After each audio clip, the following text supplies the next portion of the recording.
2026 May June నెలల తర్వాత గురుగ్రహ సంచారంలో మార్పులు వస్తాయన్నారు. ఏం జరుగుతుంది అప్పుడు? అంటే ఇప్పుడు మనకి గురువు వచ్చేసి దగ్గర దగ్గర ఆ గురుగ్రహ సంచారం మార్పు వల్ల ఫస్ట్ మిథునం నుంచి మనకి కర్కాటకంలోకి వస్తున్నాడండి. ఓకే, ఇప్పుడు ప్రజెంట్ మిథునంలో ఉన్నాడు. అతిచారం కింద వక్రగతిని వీడి మిథునంలో ఉన్నాడు. కాబట్టి ఇప్పుడు కర్కాటకంలోకి వస్తాడు. వచ్చిన తర్వాత ఏమవుతుందంటే ఈ కర్కాటకంలో ఉచ్చ స్థితిలో ఒక 4-5 నెలల పాటు ఉంటున్నాడు. అది అక్టోబర్లో సింహరాశిలోకి ప్రవేశిస్తాడు. ఓకే, అక్టోబర్ దాన్ని అతిచారం కింద వస్తుంది. అలా ఏంటంటే ఒక సంవత్సరంలోనే 3 రాసులు మారినప్పుడు, ఓకే, అనగా మనం సంవత్సరాన్ని ఎక్కడి నుంచి లెక్కేసుకోవాలి? మనం ఏప్రిల్ నుంచి మనం లెక్కేసుకోవాలి. కాబట్టి ఈ లెక్కలకి తీసుకుంటే ఒకే సంవత్సరంలో 3 రాసులు మారినప్పుడు అది కొంచెం దుష్ప్రభావాలను ఇస్తుంది. ఇప్పుడు మనకి కరోనా లాంటి వ్యాధులు ఎలాంటివి వచ్చినాయో ఏదో ఒకటివి వస్తున్నవి. కాబట్టి ఇది తప్పదు. కానీ ఈ కర్కాటక రాశిలోకి గురువు వచ్చినప్పుడు కొన్ని రాశులకి విశేషంగా యోగించబడుతుంది. ఓకే, ఎందుకనగా 12 సంవత్సరాలకి ఒక్కసారి మాత్రమే కర్కాటక రాశిలోకి వస్తాడు గురువు. 12 సంవత్సరాలు పడుతుంది ఒకసారి కర్కాటకంలోకి రావటానికి. ఓకే, కాబట్టి సంవత్సరానికి ఒక రాశి మారుతాడు గురువు. ఇప్పుడు మిథునంలో ఒక సంవత్సరం పాటు ఉంటాడు, తర్వాత కర్కాటకంలో ఒక సంవత్సరం, సింహంలో ఒక సంవత్సరం, కన్యలో ఒక సంవత్సరం, ఇలా మారుతూ ఉంటాడు. ఇలా సంవత్సరం ఆయన మారటం వల్ల ఒక్కొక్క నదికి పుష్కరాలు వస్తాయి. 12 నదులు 12 పుష్కరాలు. కాబట్టి సంవత్సరానికి ఒక పుష్కరం చొప్పున 12 సంవత్సరాలకి 12 నదులకి పుష్కరాలు వస్తాయి. 12 రాసుల్లోనూ ఒక్కొక్క సంవత్సరం ఉంటాడు. కాబట్టి కర్కాటకంలోకి రావాలంటే తిరిగి మరలా సంవత్సరం పడుతుంది. రేపు జూన్ లో వస్తున్నాడు. అక్కడ వచ్చిన తర్వాత దాదాపు సంవత్సరం పాటు గురువు అక్కడ ఉంటాడు. ఓకే, కర్కాటకంలో ఉంటాడు. గురువు అతిచారం వల్ల ఒకే సంవత్సరం 3 రాశుల్లోకి వస్తున్నాడు. అయితే ఇది కొంచెం దుష్ప్రభావాలు ఉంటున్నవి, కానీ జాగ్రత్త వహించాలి. ఓకే, కానీ కర్కాటక రాశి నుంచి కొన్ని రాశులు అద్భుతమైన యోగాలను కూడా అందుకుంటున్నవి. ఒకటి కర్కాటక రాశి, రెండవది వృశ్చిక రాశి, ఓకే, మూడవది మకర రాశి, 4వది మీనరాశి. ఈ రాశుల వాళ్ళకి విశేషమైన యోగాలు కూడా ఉన్నవి. ఎందుకంటే గురువు యొక్క చూపు వల్ల విశేషమైన యోగాలు ఉంటుంది. 1 పంచమ దృష్టి, 2 సప్తమ దృష్టి, 3 భాగ్య దృష్టితోటి గురువు చూస్తాడు. కాబట్టి ఆ రాశుల వాళ్ళకి ఇబ్బందులు పెద్దగా ఉండవు. ఓకే, శుభం. అయితే ఈ సంవత్సరానికి అధిపతి కూడా గురువే అంటున్నారు కదా, దాని ప్రభావం ఎలా ఉంటుంది? కాబట్టి ఎప్పుడైనా సరే ఒక శుభగ్రహం యొక్క ఆధిపత్యం వచ్చినప్పుడు ఎంతటి మనకి విపత్కర పరిస్థితులు వచ్చినా గానీ శుభుడు ఏం చేస్తాడు? తన కుటుంబాన్ని తను రక్ష వహించుకుంటాడు కదా. కాబట్టి పెద్దగా మనం భయపడవలసిన అవసరం లేదు. కానీ ఈ గురువు యొక్క నష్టం వాటిల్లకుండా చాలా మంది మన వాళ్ళు ఏం చేస్తారు? యజ్ఞాలు చేస్తారు, యాగాలు చేస్తారు, హోమాలు చేస్తారు. మీరు చూడండి, కావాలంటే ఈ 2026 మొత్తం కూడా ఎన్నో పెద్ద పెద్ద యాగాలు, యజ్ఞాలు జరుగుతున్నవి. ఎందుకంటే కేవలం అందరం సంతోషంగా ఉండాలి, దేశం సంతోషంగా ఉండాలి, సిరి సంపదలతో ఉండాలి, ఆటంకాలు లేకుండా ఉండాలి, యుద్ధాలు రాకుండా ఉండాలి. కాబట్టి చాలా వరకు రాబోయే వాటిని నివారించడానికి మనకి గురువు అధిపతి అయినప్పటికీ కూడా ఈ గురువే మనకి రక్ష వహిస్తున్నాడు. ఈ గురువు వల్ల ఏంటంటే చాలా మంది మన గురువులు ఎవరైతే ఉన్నారో వీళ్ళు ఎన్నో యాగాలు యజ్ఞాలు చేసి మనకి రక్ష వహిస్తారు. దానివల్ల ఇబ్బంది పడాల్సిన అవసరం లేదు, కొంతమేర ఇబ్బంది ఎదుర్కోవాల్సి ఉంటుంది. రైట్. ఇక మా ఈతి బాధల విషయానికి వస్తే, ఈ మధ్య కాలంలో విడాకులు ఎలా పెరిగిపోతున్నాయి మీరు చూస్తున్నారు. చిన్న వాటికి, చిరుకోపాలకు కూడా విడాకులు తీసుకునే పరిస్థితి, ఆత్మహత్యలు, తక్కువ ఆత్మహత్య చేసుకోవడం, ఇట్లాంటి వైపరీత్యాలు విపరీతంగా జరుగుతున్నాయి. గురుగారు, ఏంటిదన్నా గ్రహ దోషాలా ఏంటి? అసలు మనకి వాస్తవంగా చెప్పుకోవాలంటే అసలు కలియుగం అంటేనే కలి పురుషుడి యొక్క ప్రభావం విపరీతంగా ఉంటుంది. ఓకే, ఈ కలి పురుషుడి యొక్క ప్రభావం వల్ల కలియుగానికి చెప్పబడింది ఏంటంటే రాను రాను పోను పోను కాలజ్ఞానులు కూడా ఏం చెప్పారంటే 5000 సంవత్సరములు దాటిన దగ్గర నుండి కూడా ఎక్కువగా నష్టాలు వాటిల్లుతున్నవి, ఎక్కువగా విపత్కరమైన పరిస్థితులు, ఓకే, ప్రకృతి యొక్క విపత్కరమైన పరిస్థితులు జరుగుతుంది. అలాగే మనుషులకు కూడా ఇలాంటివి తప్పదు.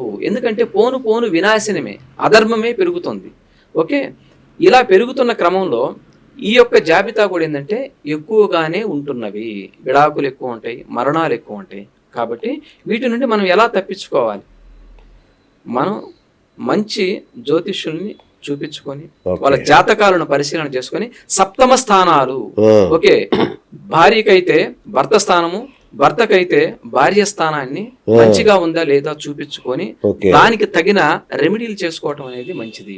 ఎందుకంటే రెమెడీ ఏంటి, ఏదో పెద్దగా చేయాల్సిన అవసరం లేదు. మనం సంప్రదిస్తే ఏ శ్లోకం చదువుకోవాలి, ఏ స్తోత్రాన్ని చదువుకోవాలి, నిత్య పారాయణంలో మనం ఏం పెట్టుకుంటే అందులో ఏ గ్రహం ఉంది, మనకి ఎటువంటి ఇబ్బంది కలుగుతుంది, రాబోయే ఇబ్బంది ఏంటంటే అనేది మనకు తెలుస్తుంది. కాబట్టి దాన్ని పాటించడం ద్వారా చాలా వరకు తప్పించుకునే దానికి అవకాశాలు కలుగుతున్నాయి. కరెక్టే గురుగారు. అంటే మనకు రాబోయే భార్య భర్త ఎలా ఉంటారో ఖచ్చితంగా చెప్పే అవకాశం ఉంటుందా మనకి? ఎందుకు ఉండదు అవకాశం? ఇప్పుడు సపోజ్ మీది మేష లగ్నం అనుకోండి, ఓకే, మేష లగ్నంలో మీరు జన్మించారు. మీకు సప్తమ స్థానం ఏమవుతుందంటే దాన్ని తులా రాశి అవుతుంది. ఓకే, మీకు 7వ ఇల్లు తులా రాశి అవుతుంది. 7వ ఇల్లు అనగా మనం జాతకంలో శుక్రుడు యొక్క ఇల్లు అంటాం. 7వ స్థానాన్ని శుక్రుడు యొక్క స్థానం కింద చెప్తాం. కాబట్టి శుక్రుడు ఎలా ఉంటాడు? తెల్లగా ఉంటాడు, అందంగా ఉంటాడు, రోజా రంగులో ఉంటాడు, చాలా బాగుంటాడు.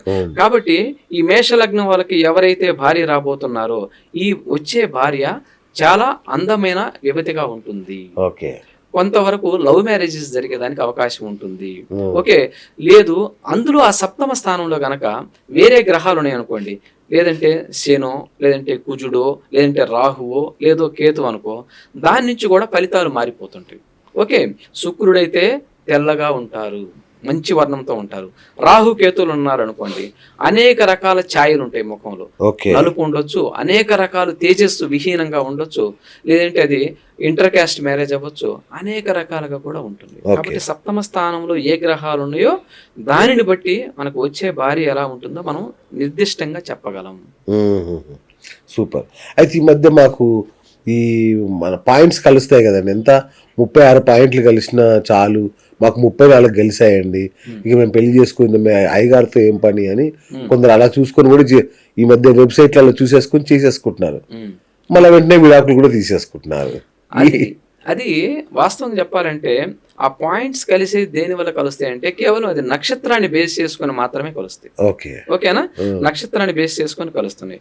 కాబట్టి ఒక నక్షత్రం నుంచి వాళ్ళ నక్షత్రం మిత్రతార అవ్వచ్చు, సంపత్తార అవ్వచ్చు, పరమ మిత్రతార అవ్వచ్చు. ఓకే, ఇలా మిత్రతార, పరమ మిత్రతార, సంపత్తార, క్షేమతార ఉన్నాయి. ఇంకేంటి అలా వచ్చినప్పుడు ఏమవుతుందంటే మీకు 32, 34, 36 పాయింట్లు కూడా వచ్చేస్తాయి. కానీ దాన్ని అలా తీసుకోకూడదు. ఓకే, ఈ అబ్బాయి పుట్టిన లగ్నం ఏమిటి, ఆ లగ్నానికి సప్తమ స్థానంలో 7వ స్థానంలో ఎటువంటి గ్రహాలు ఉన్నవి, ఓకే, అతని జీవితం ఏ విధంగా ఉంది, ఏ మహర్దశలు ఇప్పుడు నడుస్తున్నవి అనేది కూడా మనం చాలా చూసుకోవాలి. పొరపాటున నక్షత్రాలు బాగా కలిసినవి, సప్తమ స్థానంలో ఏ కుజుడో ఉన్నాడు, వాళ్ళు సపోజ్ మకర లగ్నంలో జన్మించారు, కర్కాటక లగ్నం అయింది సప్తమ స్థానం, దాంట్లో కుజుడు, రాహువో, కేతువో, శనో ఎవరో ఉన్నారు. అప్పుడు ఏమవుతుంది? తప్పకుండా విడాకులు అవుతుంది, తప్పకుండా మరణాలు సంభవిస్తున్నవి.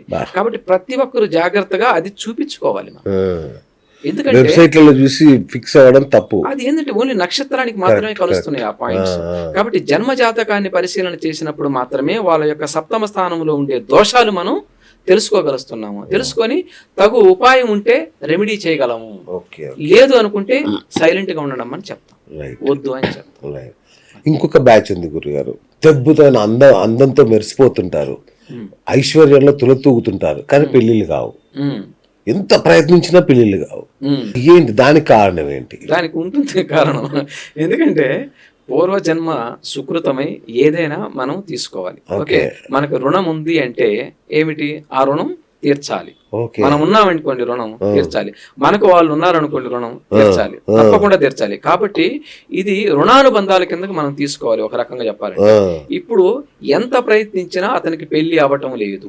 సరే, తన చార్ట్ చూసామనుకోండి, ప్రయత్నించామనుకోండి, నేను చాలా కొన్ని చార్ట్లు చూశాను, ఎందుకు పెళ్లిళ్ళు అవ్వటం లేదు ఇలా చార్ట్స్ అంటే మంచి లగ్నాల్లోనే పుట్టుంటారు, వాళ్ళకి సప్తమ స్థానాలు కూడా చాలా బ్రహ్మాండంగా ఉంటాయి, సప్తమ స్థానాల్లో కూడా ఏ దోషాలు ఉండవు.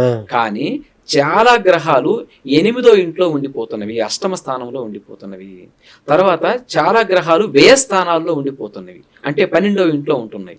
వాళ్ళకు పుట్టిన లగ్నానికి వ్యయ స్థానంలో గానీ ఎక్కువ గ్రహాలు, అష్టమ స్థానంలో ఎక్కువ గ్రహాలు ఉన్నప్పుడు మ్యారేజ్ అంత తేలిగ్గా కాదు. అంటే వాళ్ళు ఎన్ని ప్రయత్నం చేసినా సరే అవ్వాలంటే చాలా కష్టం. నేను ప్రత్యక్షంగా గమనించా గురుగారు, 500 కోట్ల ఆస్తి ఉన్న ఒక అమ్మాయి సంబంధం కోసం విశ్వ ప్రయత్నాలు చేస్తుంది, దొరకట్లా. ఉంటుంది. వాళ్ళ జాతకాన్ని పరిశీలన చేస్తే ఏ గ్రహాలు అదుపు తప్పుతాయో తెలుస్తుంది మనకి. అందుకని కాబట్టి ఇలాగే వీళ్ళనే కాదు, మనం ఇప్పుడు కనపడే వ్యక్తులనే కాదు, కనపడని వ్యక్తులు ఎంతమంది, యోగులుగా మారింది ఎంతమంది, సాధువులుగా మారింది ఎంతమంది, వాళ్ళ జన్మ జాతకాల్లో కూడా ఇలాగే ఉంటున్నవి. కాబట్టి పెళ్లి అవ్వాలని, పర్ఫెక్ట్ గా అవ్వాలని ఏమి రూల్ ఏం లేదు, అవ్వకుండా కూడా చాలా మంది జాతకాలు నిలబడిపోయి ఉన్నవి. ఓకే, కాబట్టి అవ్వట్లేదని మనము దిగులు పడాల్సిన అవసరం లేదు.